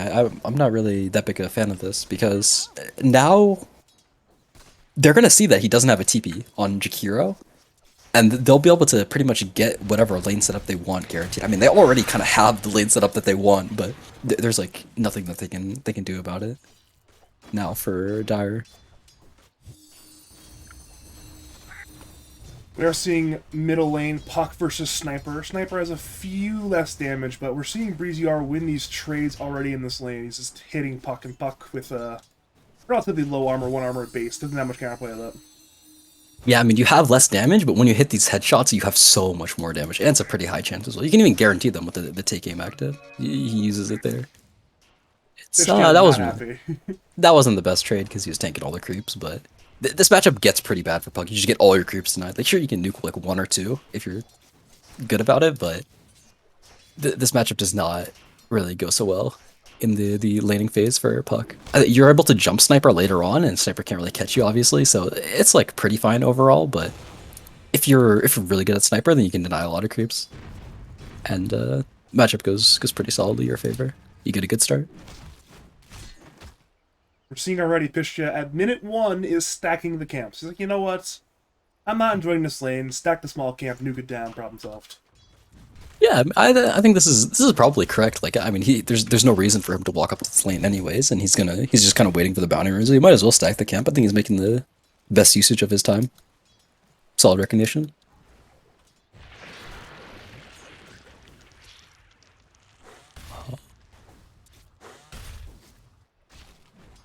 This top lane, yeah, I mean, you have Abaddon against Jakiro, but I have to imagine this lane's still gonna go pretty well for Dire. They got Marcy to protect the Jakiro, and he's just gonna be able to click spells on the Ursa. Like, this core Jakiro's laning is so strong. Hypothetically, the Ursa can get some levels, but it doesn't need to be. I mean, Jakiro's already hitting levels, and that's not going to change, I don't think. He's ready to just get points in his dual breath and just be an extreme bother. Yeah, I mean, oh, Pistia is. He has orb, he can jaunt. Doesn't even need to, actually. He's just fine.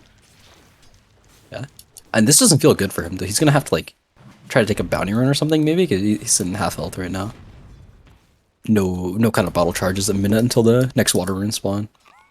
Breezy R is also a little bit low, but he's got tangos and he's sending out a salve as well. Okay, Pishia's sending out tangos, but I mean, he's still sitting at a small regen disadvantage. He's going to need the Minotaur water rune. We saw game 1. His team did a very good job securing the Minotaur water rune for him on Pishia's Tiny, but this game, his supports are heavily tied down in these lanes, so I'm not sure if they can rotate at the 4-minute mark as they did last game. Breezy, yeah, it's hard to dive on Sniper with the take aim because it just slows you so much. So he's by 45% in level 1. At that point, you just hope he's in range and can't orb away. And if he can't orb away, then he's dead. But if he can, then, well, I guess you hit him, you trade your mana for his HP in that case. Yeah, I mean, this spell's a lot better when the Puck's trying to, like, aggressively go on you. Like, we saw Piscia was posturing pretty aggressively and like orbing under the tower. Well, in those scenarios, it's really strong, but like until later on in the laning phases, it's not too big of a deal. Buying Onions is positioned around the mid lane right now, but I don't think the sniper dies. This hero is deceptively tanky with all the attack speed reduction and just this like raw stats from the double Wraithman build. He's got a Morbid Mass queued right now, which is kind of wild. That is kind of wild. Speaking of kind of wild, it's Buying Onions 1v1ing Alarin in the river. Buying Onions is winning the trade. He actually has Avalanche, but tosses on cooldown for 8 more seconds. Buying Onions will not finish the kill, and both teams will walk away. Yeah, it was hard for him. Auron has he just used a stick, but he had Fairy Fire and stick as well. Has a ton of stats on this line.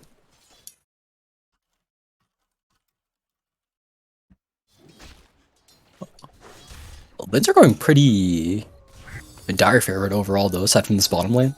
And that's Timbersaw versus Bristle, so it's kind of to be expected. I'm actually a little surprised Jay hasn't upgraded from stick to wand yet, but I guess if he's using the stick charges constantly, he's not really losing too much value there. Yeah, agreed. He'll get it eventually as well, but I think he wanted to get the Soul Ring as well, partly for the armor and partly for the mana, and then the mana booth as well. It's just gonna be really nice for him. I'm not sure. No, he probably. Actually, no, I don't think he needs a hood this game. Honestly, I think he could skip it. Seeing some big trades top lane right now, but seems like everybody is a-okay. This pose is up for confused, but instead it's bottom lane. We're seeing some frisky stuff occurring, but again, nobody is dying quite yet. Surprising, minute 6, nobody has died. Again, Dire will attempt the top lane. Dispost in under, but he's shielded by Agile. Ice Yeti will run away again, has 3 stacks of overpower, but is very low on HP and mana currently. Yeah, these early levels of overpower, they're sure it's 30 mana to use, but they don't really do a whole lot either. Like you can maybe secure 1-2 creeps, but it's just really difficult to fight into the Jakiro unless Sexy Buns is just like cast his spells before the shield gets used. But okay, so neutrals getting the board before either team does. Buying Onions tosses the lion into the stacked tri-camp, and I assure you, he did not survive for very long. that's a good strategy, honestly. That's like a it's resourceful, if nothing else. I remember one of my friends used to play offlane Tiny when this hero was only seen as a mid hero, just by stacking the hard camp. Confused. Oh. Tried to rebound in top lane, but instead, Ice Yeti turning onto the Marcy. We might finally get first blood. Pistia rotates in, but Agile dies first. It's now a 1-for-1 trade. Stun hits Ursa. Ursa is in the macro pyre. Sexy Buns hit 6 during the engagement, bringing down Ice Yeti. Now, they head to Pistia, who jaunts towards Sexy Buns, and Dire know it, but can they kill him? Breeziar rotates in, Shrapnel will scout. 3 kills for Sexy Buns on Jakiro. He is suddenly 3-0 at minute 7. Hello. He just has 1,300 gold. Look at his net worth. Okay, well, I'm fighting into Jakiro early as rough. That Macropyre destroyed Ursa. Did you see that? He's only sat in the Macropyre for like 2 seconds, but even that was enough. I want to say it lasts for additional 2 seconds. So sitting in it for 2 seconds does 400 damage to you. I think you get the XP from the Abaddon kill, right? Yeah, and then he just immediately drops it. Solid play. I mean, he's like I looked at his recent games. He's been playing quite a bit of Jakiro. I don't know if it's been offlane or what, but the boy's a beast at the jack off. Maybe he's a Jakiro enthusiast. Guys, you have to have the good old twin-headed dragon. Always a fun time, I suppose. We're seeing Radiant and Dire fight over control of the Dire side tri-camp. Dire have 4 heroes nearby. Rebound in. Buying Onions will toss the Timbersaw back towards the Dire. Ice Path hits on 1. Buying Onions will die to Karan's Bristleback, as now it's Jay being hexed by Alarin's Lion. He will shocker him in, looking for Marcy Beast. This goes even further into the Macro Pyre. Jay has Chain. He'll chain to the low ground, but he's slowed by Dual Breath, stunned by the Earth Spike, and brought down by confused Marcy. That is 5 kills for Reily Feid. Yeah, they're just playing the early game really well. They're just connecting with their heroes, each other, and they're quite coordinated, it looks like. I'm pretty surprised that Sexy Buns just kind of like rotates across the map like that, but is making the most of it. getting kills pretty much everywhere he goes, and his hero, you just like can't really mess with it if you're Radiant right now. It's kind of like the Timber saw early on from last game, where you just kind of have to ignore him. You can't really fight him unless you bring a bunch of heroes. Like maybe they can try to kill this Jakiro if they like puck coil him and bring a bunch of heroes as well to just to overwhelm him. Otherwise, this guy's just really strong. He does shit ton of damage, kills towers really quickly as well. It's the one difference is, unlike Timbersaw, Jakiro has a stun, which is quite useful this game. Yeah, there's honestly, more than one difference between Timbersaw and Jakiro. I was gonna say, I think the biggest difference is that this Jakiro kills towers very quickly. I think Timbersaw didn't really have access to that, and so he tried to pressure just by like fucking with Karan mostly, is what we saw. He would just like would try to spam spells on Karan and make him sad. Sexy Buns can do it more directly though, just by killing these towers straight up. And we are seeing a Bloosher attempt for kills in the dire side jungle, but Karan has dodged the gank multiple times in the last minutes, and as a result, sure, he misses creeps, but he buys time for his team to take that bottom T1 tower. It is now dead. They are farming elsewhere. All is fine currently for Reily Feid. It is minute 10. Radiant are down by 3k. Seems like they want to close the gap by getting this top lane T1 tower. It's nice. It'll give them some space on the map, but this game just looks really bad for them already. All their heroes are lower than Dire's counterparts, and they're just down 3k gold. I mean, this is maybe a little bit too much from Brazier hitting this tower like this, but I think he's gonna get away with it. So I think it's good. Also, that ends well. Looking at Radiant Vision, they only saw the sniper. They don't know, hey, maybe there's some heroes sitting over here, could be behind him. I mean, Lion, Jakiro, both missing, but they didn't know he was that alone. What can you do? Top T1 is dead, but Dire want to trade for the mid T1. Rebound in onto Jay. Jay will tank the Ice Path. He'll tank the Dual Breath, but he is still chaining away. Assassinates is not on the way. Instead, it's Agile being right-clicked down. Sexy Buns gets tossed in by Tiny, but Dire liked this fight. Buying Onions is dead. Finger will bring down Jay, but Sexy Buns is the trade. It's now 3 for 1. Dire want a 4th kill. They want Ice Yeti. Dispose in. The Earth Spike stun. A 4th kill now for Reily Feid. Pishtya will orb to attempt to kill the creeps, but the middle T1 tower has fallen. Dire is just really good on their coordination right now. All these fights they're just taking them really well. I mean, they were kind of like doing nothing here, so I was confused as to what their next move was, but they recognize that their sniper is really strong, and so they come connect on the mid tier 1, and they're able to take that minute 12. We were All their mentioning heroes are really fun. Jakiro's net worth earlier, but now Sniper is #1 net worth by a country mile. That man is 6.3k net worth. Sure, it's not 7k at mid 11, but it is quite farmed. He's very rich, yeah. He's got 12-minute Dragonlance Mask Madness treads. I like a skill build as well. This is what Pure in Europe has been doing. That guy's been a beast on the sniper. They've been picking it a lot. Just like skipping Assassinate like this and keeping 3 points shrapnel is it seems to be the best build. Thought I saw the animation for it in the mid fight, but I guess I did not see it because it did not happen. And now I look at the skill build, there is no ulti. So what can you do in that sense? I guess it doesn't really do that much, though. I mean, it's damage, but it's not damage, you know. Yeah, it's a lot of mana, and honestly, it's like not that much damage from just clicking people. You gotta channel for 2 seconds anyways, then it's gotta take some time to fly as well. So like against this puck, it's just gonna get dodged every time. Also, you just like prefer to have your skill points elsewhere. I mean, he skills stats. I don't know if stats are necessarily better, but I mean, it kind of makes sense.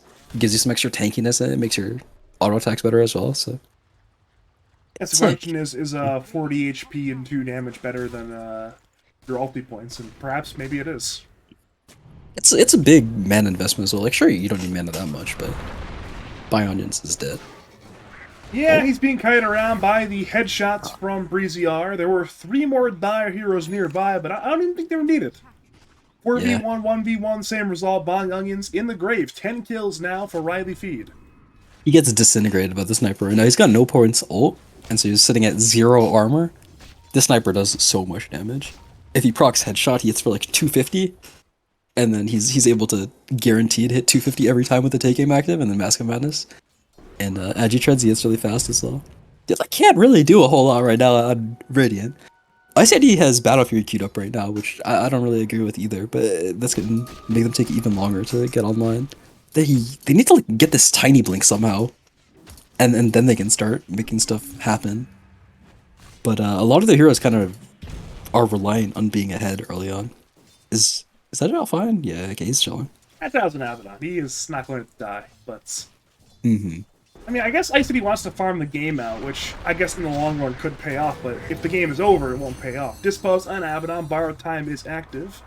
And with Breezyar hitting with the Mask of Madness, that will be another kill for Breezyar. Over the top lane, it's Ice City Man fighting the Sexy Buns, but all around is here to help his Jakuro. Jakuro can now turn, Liquid Fire, Earth Spike. Ice Path is up in 13. Ice City will enrage. We see a Hex, correction, the Pig Pole from Jakuro. Pistia has arrived, looking for this kill in Jakuro. Sexy Buns will fall, but in come the entirety of the Dire. Jay chains through. He has been hexed by Alrin. Finger does a ton of damage to Buying Onions. Now Dire, while Pistia and Jay both are injured. Alrin is dead to the Witchblade damage from Pistia, but Dire want the big carry kill on Ice Yeti. 2 cores bring him down. Confused distracts the remainder of the team. Breezyar looks north, snipes down Pistia, and now wants more kills on Jay and Agile. Borrowed Time is still on cooldown. Jay missed his chain, and now in comes the kite. Rebound, dispose, the right clicks. An ultra kill for Breezyar. Agile will run away. There will be no rampage, but it is still a monstrous teamfight win for the side of Reily Feid. They're just up 8k gold at minute 15. These fights are really rough. They're so far away from hitting any kind of timing as well. Like the puck has Witchblade and does some damage, was able to get a kill, 2 kills, no. But the sniper is just like deceptively tanky, 1500 HP. Has the shard as well, just straight up bought the shard. It's kind of surprising, but Dire heroes are so difficult to fight into. You can't kill a bristleback. You try to kill the sniper, but you can't really. I mean, maybe you could, like he killed the Jakiro last fight, but he still gets his damage out. At the point now, I guess you mentioned the sniper shard. I guess he wants it now rather than waiting upwards of 11 minutes potentially. It is only first Roshan being taken right now at minute 16, which means shard maybe at minute 24 at best. The Breezyar wants his shard, he'll get his shard. Yeah, I mean, it's solid, especially against the Ursa. Like, I think it would make more sense if the Ursa was going the defusal build, but even still, you just see Ursa running at you, pushing him away and pushing yourself away with the concussive grenade. It'll make him just impossible. It'll make it impossible for him to kill you, that's what I'm trying to say. They pick up an Aegis as well. Yeah, they're able to kill Roshan super fast with the Bristle minus armor, and Sniper just does a ton of physical damage. Dire's playing their lineup really well. Sniper seems like something that they've practiced. I wouldn't be too shocked. I mean, right now it's very clean from Breezyar. He's played not a flawless game, but a very fantastic game on Breezyar. Near flawless even. He's 8-0-4. Tons of last hits, 14-9. He's having a great time right now. Seems to really understand this hero. I mean, he has platinum tier on it. Didn't notice that.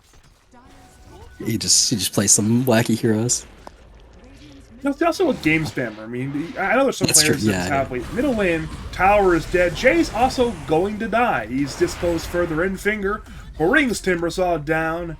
17 kills now. I mean, I know there's some players who just play like 12 pubs a game. I don't think Breezyar is like a 12 pub a game player, but he's definitely a pub spammer. Yeah. He's no Italiano gangsta, but he definitely. I said 12, not 18. Yeah, that guy. Yeah, no, he's crazy. Actually, I don't know how he plays that many games a day, but yeah, Breezyar definitely plays a lot. He like his MMR fluctuates heavily as well. I've got him in my games, and then I've also clicked his profile, and I feel like I've seen him be Divine 5. Ooh, that's never ideal. What can you do sometimes? I mean, sometimes you're a pro player, just Divine 5. I mean, you can ask a number of players about that one, but we're seeing Dire currently What's invading. Jubei at right now? I didn't want to call out Jubei. We are seeing Dire's 5 currently in this Radiant side jungle, though they are also poking in middle lanes, ensuring the lane is brought in here. They're bringing in the lane bottom as well, so it's just a lot of map control being gained. And once this bottom T2 falls, the dominoes, they begin to fall. I mean, mid T2 dead. Outpost taken. Bot T2 fall. And you can make a nice little sweeping movement up through here. Grab the Radiant Tri-Camp. And there's just nowhere to farm at that point, other than very dangerous territory on the dire side of the map. Wait, did you see this? Orban captured the outpost and then he took it again. And he's gonna take it again. What a beast. That's not how that one's supposed to work. Oh yeah, he's gonna take it again. How's he doing that? I mean, I'm pretty sure it's a bug. I've seen someone. Oh yeah, he's gonna take it again. How is he? I mean, it's a bug, but this is. I think you just click it. Does he get anything for this? No, I think it's a flex. I think it just shows up on the side of the screen. I guess that is one way of bad mannering. I mean, we've seen chat lines, we've seen all chatting, pausing, tipping, but spam outpost grabbing, that's a new one. Well played, Alvin. Yeah. And his time's kind of important as well. I was gonna say that after he picks up this outpost, he should probably try to go get his blink somewhere, because he's like Dire's only catch pretty much, aside from the somewhat inconsistent rebound into dispose. He doesn't care though. He wastes his time recreationally. Here to flex on the haters, and right now, Radiant base is suffering for it. Its T3 is about half HP and is dropping at a somewhat moderate rate. Radiant have come to defend, but at this point it's a 1/3 HP tower, and Karan and Breezy are still content to hit. Edis is in one line for 1 minute and 25 seconds. Dire moves to Timbersaw, rebound in, dispose on Tiny, Macrofire dropped onto, buying onions has fallen. Borrowed time activated, Jay will chain away Inconspicuous coiling, I believe, on 3 heroes. But Dire are absolutely fine. They are good to fight. The kill agile, almost in his fountain even. That's 2 supports dead on the Radiant side. Neither have buyback. Dire moving for more. Hex on Timbersaw. Silence from Puck is pretty good on 3. He will kill Alrun, but Dire not the rundown Puck. He has station, but cannot get it off in time. He simply died too fast. Puck has bought back, but the barracks are still being hit. They're still severely damaged. Radiance, with the B Fury, Blink, Ursa want to perhaps defend, but one more lost team fight. You might see a GG call. I mean, yeah, it's already. Oh, okay, nice toss back. Is Marcy dead? But, well, the trade might just be for Ice Dead. He's forced to enrage just to walk to his fountain. That is a very sad state of affairs. Now it's Pistia blinking and silencing, and Dire up there, be backing off. Breezy R turns around anyways, though. It's he might get coiled. The Aegis is running out. 10 seconds. At this point, no yeah, coil. Aegis, 7 seconds. Coil also in 7 seconds. Breezy R is 1/3 HP Radiant. Ignore him. Want to ignore Fleas, but no, the Macropyre! Oh, It's still killing him anyways in the middle of the Macropyre. Not sure where the damage came from, but it did not matter. Edis has returned Breezy R to full HP. The 3-man stun from Allen. The finger on Puck. Puck has dieback. They head to Jay, who is broken and dead. 5-man, all dead. GG call. And a 2-0 victory for Reily Feid. Yo, we're talking about how no team is able to, like, get their lead at the start of the game and then hold it. That just kind of happened that game. They just, like, did it. Maybe you should see Sniper. Maybe Sniper's the key. Yeah, we gotta select Sniper. We'll have to see if other teams are copying it the next few days. And if it works, then it works. I believe that means Reily Feid move up to 8-2, and Team Bloosher Revamped move down to 4-4. There is still plenty of group stage to be played though until playoffs. So if you're Team Bloosher Revamped, you can still try to go for one of those top 4 playoff seeds. For Reily Feid, they could be gunning for the 1 seed at this point. Yeah, you said they're 8-2. That's pretty wild. That is a full +6 over 500 very early on. So that's a very good season state so far.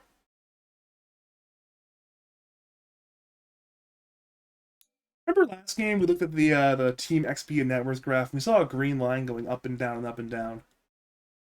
Not so much this time. It's constant. Gaben did not know what to think until about minute 11. Minute 11's like, you know what? I like the Dyer's team. They're gonna win this game, and yeah. He was 7K net worth at minute 11, and it's just that was it. at this point, it's a strong 2-0 for Reily Feid. It's not one of those things where they necessarily stomp both games. They had the comeback game, and they had the stomp game. So you have to show, hey, we can come back from behind, or we can just beat you senselessly. So there's a lot of good material for Reily Feid. For Bloosher Revamped, perhaps back to the drawing board. It was a decent series, but there's certainly a lot to be improved upon if they want to win the season of lads. Yeah, they definitely showed like a lot of promise. They're the way that they played the game. They felt a little bit broken this game, but game one, the way that they played like the first 10 to 12 minutes was really solid. Up until they took that fight at the Radiant Tier 2 where they kind of just like grouped and got Chronosphere and lost their momentum like that. Up until then, they were playing like a very solid team.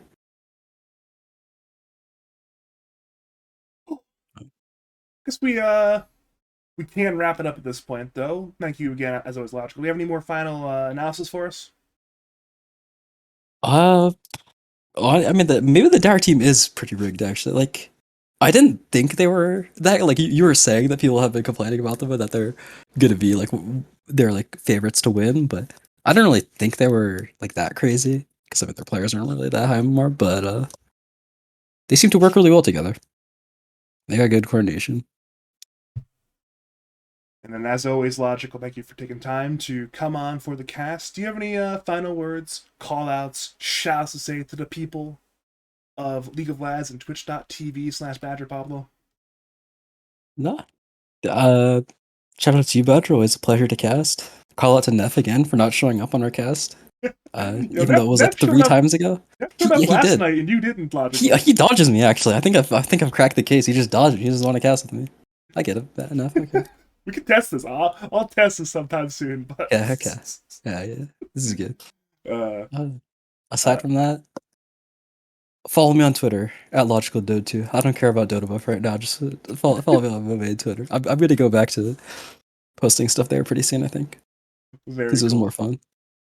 All right, we'll lead off with thank you to Avo and Epulse Oh for yes. rating. Big raid today. Really appreciate the chance to get some eyeballs on some high quality amateur Dota. I mean, you got the DPC, but below that, you're looking at high level amateur Dota leagues like LAN. So we have players who play in LANs that go on to play DPC, players that go into the closed qualifiers, play in the open qualifiers. So if you want to see some of the up and rising NA players, this is the place. Leagues like League of Lads. You never know what you're gonna get. I mean, we have Double King used to play Lads, Rook used to play Lads, players like Wage has played Lads before. There's a lot of very good players who play in this league.